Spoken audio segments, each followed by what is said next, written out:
Assalamualaikum warahmatullahi wabarakatuh. Salam sejahtera bagi kita semua.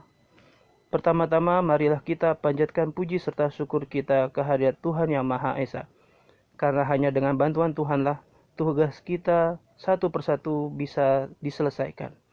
Semoga apa yang kita akan lakukan mendapatkan izin dari Tuhan Yang Maha Esa. Amin ya rabbal alamin.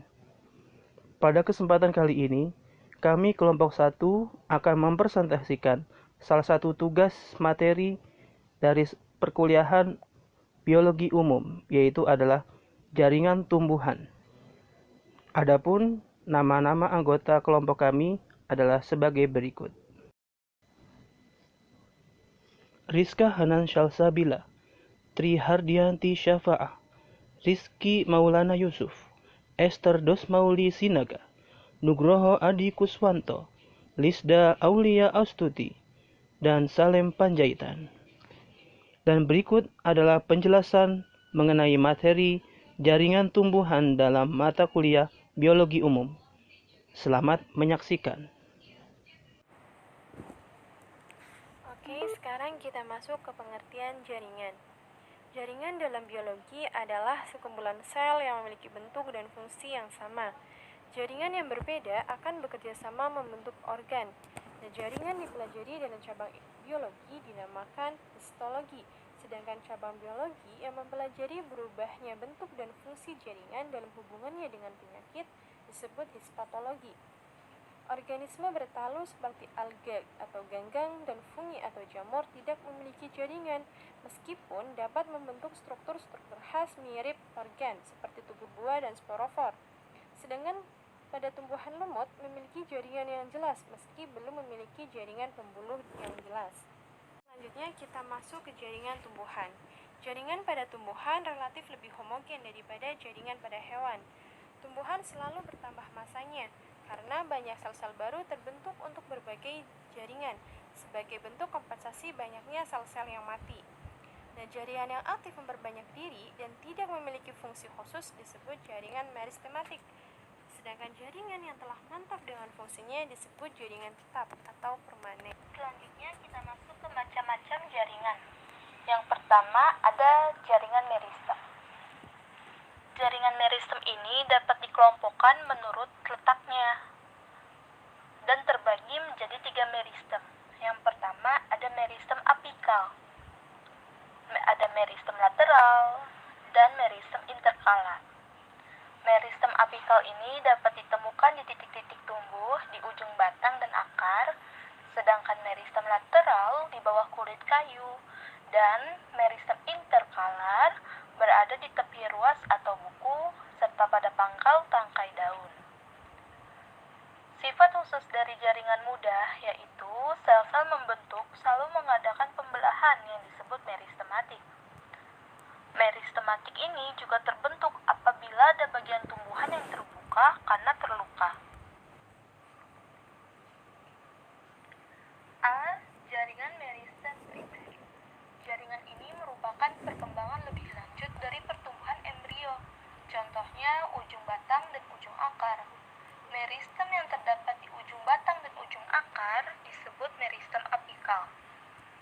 Kegiatan meristem primer ini dapat menimbulkan batang dan akar bertambah panjang. Pertumbuhannya disebut pertumbuhan primer.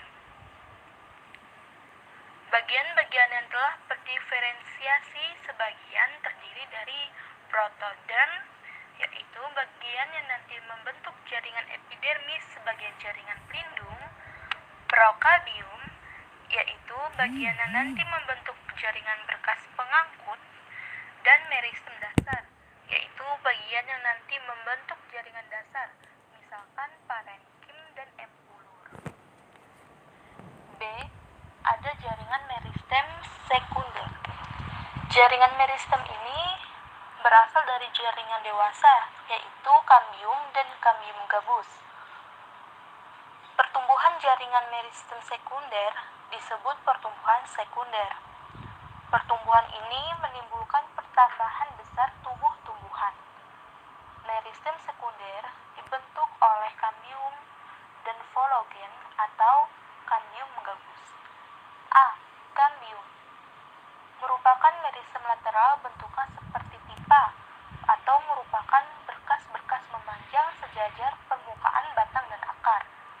Kambium terdiri dari dua tipe sel, yaitu sel fusiform, bentuk memanjang dengan ujung meruncing, dan sel jari-jari, bentuknya membulat dan lebih kecil dari sel fusiform. Berdasarkan susunan sel fusiform, kambium dibedakan menjadi dua, yaitu kambium bertingkat dan kambium tak bertingkat. B. Kambium gabus atau sebagai lapisan pelindung, pengganti epidermis yang mati dan terkelupas. Velogen jaringan sekunder yang disebut periderm dan terdiri dari tiga bagian, yaitu yang pertama velum atau gabus sendiri, yang kedua velogen atau kambium gabus, yang ketiga velodern atau bagian yang dibentuk oleh velogen ke arah dalam dan sifatnya serupa parenkim. Jaringan meristem menurut daerah letaknya. Yang pertama, meristem apikal terdapat pada ujung akar dan ujung batang yang berfungsi menghasilkan tunas apikal, dan tunas apikal akan membentuk jaringan baru seperti akar, cabang, dan daun. Kedua, meristem interkalar terletak di antara jaringan permanen yang berfungsi untuk menghasilkan bunga. Yang ketiga, meristem lateral kalar terletak pada kambium pembuluh dan kambium gabus, berperan dalam pembesaran akar dan batang. Setelah jaringan meristem, kita akan masuk ke yang kedua, yaitu jaringan parenkim. Jaringan parenkim adalah jaringan dasar yang dijumpai pada kulit batang, kulit akar, daging, daun, daging buah, dan endosperm. Sel parenkim yang mengandung klorofil disebut klorenkim. Mengandung rongga-rongga udara disebut aerenkim. Cadangan makanan dan air oleh tubuh dilakukan oleh jaringan parenkim. Sifat-sifat jaringan parenkim. Yang pertama, dinding sel tipis. Yang kedua, dinding sel yang menebal mempunyai noktah yang menjamin lancar pertukaran zat-zat yang diperlukan oleh tumbuhan. Yang ketiga, di bagian tengah ruang selnya terdapat sentra vakuola yang besar dan terisi zat-zat makanan. Yang keempat, plastid-plastid berupa leukoplas berada dalam protoplasma. Yang kelima, bentuk sel parenkim adalah segi banyak yang berit maternya bervariasi. Parenkim menurut para ahli dijelaskan sebagai berikut. A. Terdapat yaitu pada batang dan akar, yaitu di antara epidermis dan pembuluh angkut sebagai korteks. Pada empulur batang merupakan mesofil. Pada daging buah merupakan jaringan makanan cadangan. Cadangan dalam endopem biji, yaitu jaringan yang menyimpan makanan cadangan. Kita masuk ke fungsi jaringan parenkim. Fungsi jaringan parenkim itu ada 4. Yang pertama, parenkim asimilasi. Terletak di bagian tepi suatu organ. Contohnya daun, batang, buah yang dalam selnya terdapat kloroplast. Yang kedua, parenkim penimbun. Terletak di bagian dalam tubuh seperti pada empulur batang, akar, umbi lapis, akar rimpang, atau biji yang di dalam selnya terdapat cadangan makanan. Yang ketiga, parenkim air. Terdapat pada tumbuhan xerofit atau epifit sebagai penimbun air pada masa kering. Dan yang keempat, parenkim udara. Ruang antar sel besar, sel-sel penyusunnya dapat berbentuk bulat atau pada alat pengapung tumbuhan air, atau berbentuk bintang, yaitu pada tangkai daun cana. Ketiga, jaringan pelindung. Berasal dari bahasa Yunani, epi berarti di atas, derma berarti kulit. Maka epidermis adalah lapisan-lapisan sel yang berada paling luar pada alat-alat tumbuhan primer seperti akar, batang, daun, buah, dan biji. Jaringan epidermis disebut sebagai jaringan pelindung karena berfungsi melindungi bagian tumbuhan dari segala pengaruh luar yang merugikan, misalnya perubahan suhu, kerusakan mekanik, hilangnya air, melalui penguapan dan hilangnya zat-zat makanan. Jaringan mekanik. Jaringan mekanik merupakan jaringan yang memberikan perimbangan bagi pertemuan dari jaringan-jaringan antara saat jaringan mekanik memberikan kekuatan dan melakukan pereimbangan. Jaringan mekanik terdiri atas jaringan sederhana, yaitu kolenkim dan sklerenkim. Yang kolenkim itu adalah jaringan yang terdiri dari sel-sel hidup.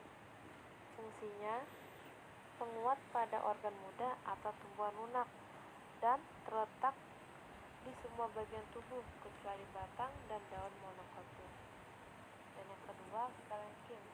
Sklerenkim ini adalah jaringan penunjang yang terdapat pada organ tumbuhan yang telah dewasa. Jaringan ini juga melindungi bagian-bagian lunak yang lebih dalam. Jaringan sklerenkim terdiri dari sel-sel mati. Dinding sklerenkim sangat tebal, kuat, dan mengandung lignin. Sklerenkim merupakan jaringan yang sangat bervariasi, namun dapat dikelompokkan menjadi dua bagian besar, yaitu serabut sklerenkim dan skleroid. Terima kasih teman-teman. Saya akan melanjutkan materi selanjutnya, yang kelima, tentang jaringan pengangkut. Jaringan pengangkut bertugas mengangkut zat-zat yang dibutuhkan oleh tumbuhan. Ada dua macam jaringan, yakni xilem atau pembuluh kayu dan phloem atau pembuluh lapis dan pembuluh kulit kayu. Xilem bertugas mengangkut air dan garam-garam mineral terlarut dari akar ke seluruh bagian tubuh tumbuhan. Xilem ada dua macam, trakea dan trakeid. Phloem bertugas mengangkut hasil fotosintesis dari daun ke seluruh bagian tubuh tumbuhan. Selanjutnya, unsur-unsur penyusunan xilem yang utama adalah trakeid dan trakea. Keduanya dalam keadaan dewasa berbentuk bulat panjang, berdinding sekunder, terdiri dari lignin dan tidak mengandung kloroplas. Perbedaan pokok antara keduanya adalah bahwa pada trakeid tidak ada perforasi atau lubang-lubang, sedangkan pada trakea ujung-ujungnya penuh lubang-lubang. Serabut xilem strukturnya serupa serabut sklerenkim, meskipun asalnya dari trakeid yang berdiferensiasi oleh lebih lanjut dan dengan dinding yang tebal dan nokta sederhana. Parenkim xilem terdapat di xilem primer maupun sekunder. Pada xilem sekunder, parenkim itu berasal dari cambium yang berbentuk posiform atau berbentuk sel jari-jari, sehingga diperoleh sel-sel yang sumbu panjangnya mengikuti arah jari-jari organ sel.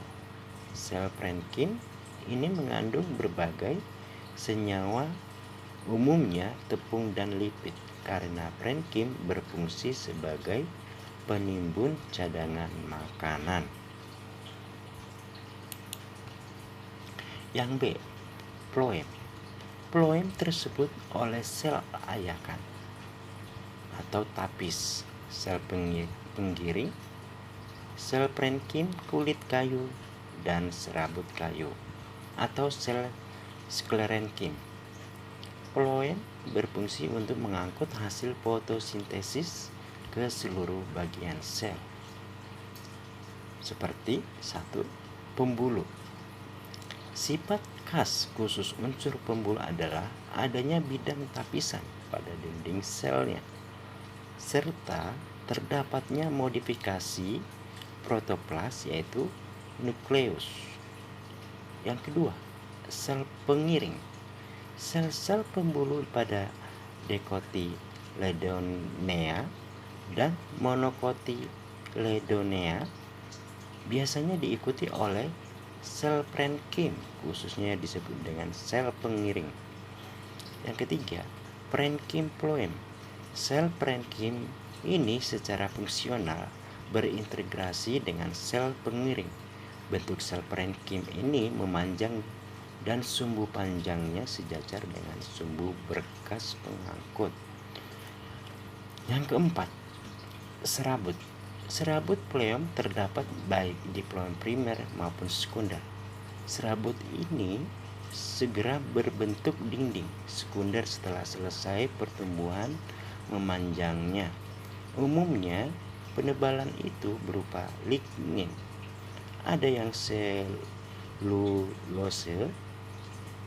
Serabut ini berfungsi sebagai penguat sejak awal atau terjadinya pada parenchyma phloem setelah sel pembuluh tidak berfungsi lagi. Nah, saya akan menambah sedikit materi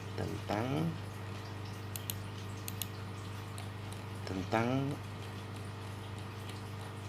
jaringan pengangkut. Nah, di sini tadi kita membahas tentang silem atau pembuluh kayu. Nah, di sini jaringan silem ini adalah suatu jaringan di mana berfungsi mengangkut air dan hara mineral dari dalam tanah tersebut, di mana air tersebut akan masuk melalui jaringan akar, mulai dari epidermis sampai dengan pembuluh kayu yang akan mengangkut air dan hara mineral akan naik ke organ tumbuhan lainnya seperti pada batang dan daun. Nah, tadi kita berbicara unsur-unsurnya, unsur tentang silem. Nah, silem ini berfungsi untuk mengangkut air dan garam mineral dalam transportasi intervasikuler. Sedangkan elemen silem biasanya terdiri atas unsur pembuluh. Begitu juga sel-selnya berbentuk memanjang, di mana tersusun dari trakea dan tracheae. Nah, trakea dan tracheae adalah sel mati yang tidak mempunyai protoplasma, serta hanya tersisa dinding selnya saja. Sedangkan trakea adalah sebuah unsur terpenting pada sistem silem angiospermae dan tidak terdapat di dalam gymnospermae.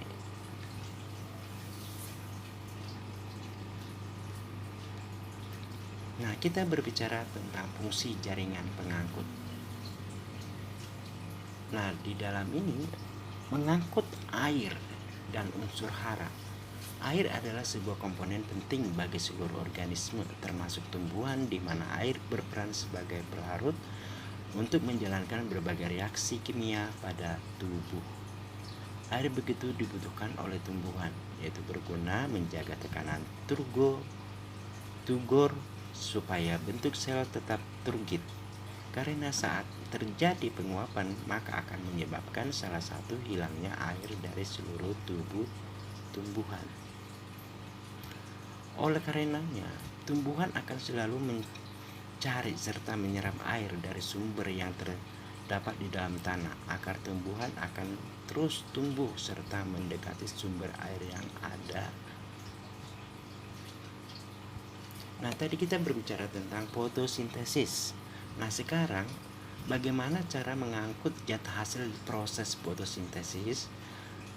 Tumbuhan adalah suatu organisme autotrof, di mana organisme yang mampu mensintesis makanannya sendiri selalu sebuah proses fotosintesis.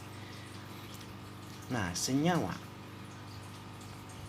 karbohidrat, glukosa yang dihasilkan dari proses fotosintesis adalah senyawa utama dalam pembentukan energi melalui sebuah reaksi respirasi seluler.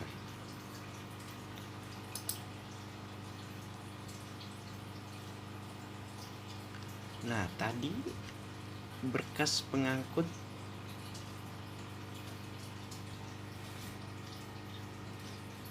jaringan dari pengangkut, dia mempunyai tipe berkas pengangkutnya. Berdasarkan atas posisi silem dan phloem, maka tipe berkas pengangkut dapat dibedakan menjadi tipe kolateral, tipe konsentris, dan tipe radial. Nah, Berikut ini saya akan coba menjelaskan tentang tipe berkas pengangkutnya.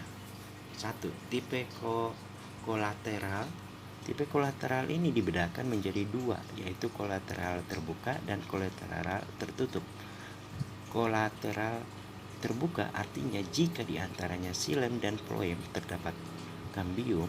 Sebaliknya kolateral tertutup artinya jika antara silem dan floem tidak ditemui atau dijumpai di kambium. Yang kedua, tipe konsentris.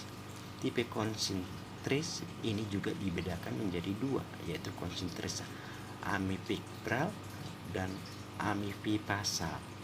Konsentris amipikral artinya apabila silem berada di tengah sel floem yang mengelilingi silem. Sebaliknya konsentris amifipasal artinya apabila floem berada di tengah dan silem yang mengelilingi floem. Kalau tipe radial berbeda dari tipe lainnya. Tipe radial ini artinya letaknya silem dan floem bergantian menurut jari-jari lingkaran tersebut.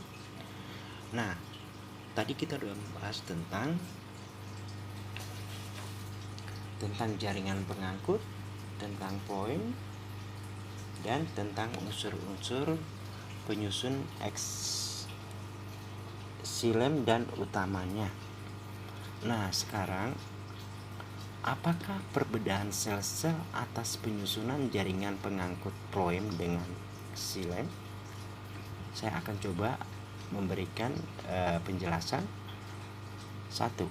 Pada floem terbuat dari sel yang masih hidup, sedangkan silem terbuat dari sel yang sudah mati.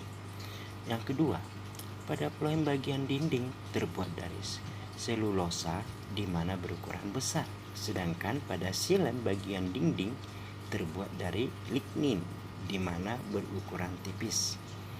Yang ketiga, pada floem sifatnya membran sel ialah permeable dengan yang artinya dapat dilewati gas dan air, sedangkan pada silem sifat membran sel ialah selektif permeable yang artinya hanya dapat dilewati molekul sitoplasma. Yang keempat, pada floem dapat dijumpai sitoplasma, sedangkan pada silem tidak dijumpai sitoplasma. Pada floem jaringan yang menyertai ialah jaringan pengiring, sedangkan pada silem ialah jaringan terserabut. Apa fungsi adanya jaringan pengangkut? Jaringan pengangkut adalah untuk mengangkut senyawa atas hasil fotosintesis yang berlangsung di daun serta membawa air ataupun hara mineral di dalam tanah. Senyawa apa yang utama dihasilkan dari proses fotosintesis? Senyawa utama yang dihasilkan ialah senyawa karbohidrat atau glukosa. Berkas pembuluh. Berkas pembuluh dibagi menjadi dua, yaitu 1. Berkas pengangkut kolateral, yaitu floem dan xilem letaknya berdampingan. Umumnya floem di sebelah luar xilem. Bentuknya terbagi menjadi 3, yaitu kolateral tertutup. Terbentuknya bila antara xilem dan floem tidak terdapat kambium, melainkan terdapat parenkim dijumpai pada tanaman monokotil. 2. Yaitu kolateral terbuka. Tipe ini antara xilem dan floem terdapat kambium pada tumbuhan dikotil dan gimnosperma. Tipe kolateral terbuka, kambium merupakan penghubung antara xilem dan floem. 3. Bikolateral merupakan tipe ikatan pembuluh di mana xilem diapit oleh floem luar dan dalam. 2. Konsentris. Salah satu dari unsur jaringan pengangkut ada yang terletak di tengah-tengah, sedangkan unsur jaringan pengangkut yang lainnya mengelilingi di tengah itu. Konsentris ada 2. 1 yaitu konsentris amfikribral. Pada tipe ini, letak xilem berada di tengah-tengah dan phloem mengelilingi xylem tersebut. Umumnya dijumpai pada tumbuhan golongan paku-pakuan atau Pteridophyta. 2. Konsentris amfifasal. Pada tipe ini, letak amfifasal phloem berada di tengah-tengah, sedangkan xylem mengelilingi phloem tersebut. Contohnya pada Killdilline sp dan Chrysome Zeringo atau Acorus calamus. Cukup sekian dari kelompok kami. Mohon maaf jika banyak kesalahan dan kekurangannya. Wassalamualaikum warahmatullahi wabarakatuh.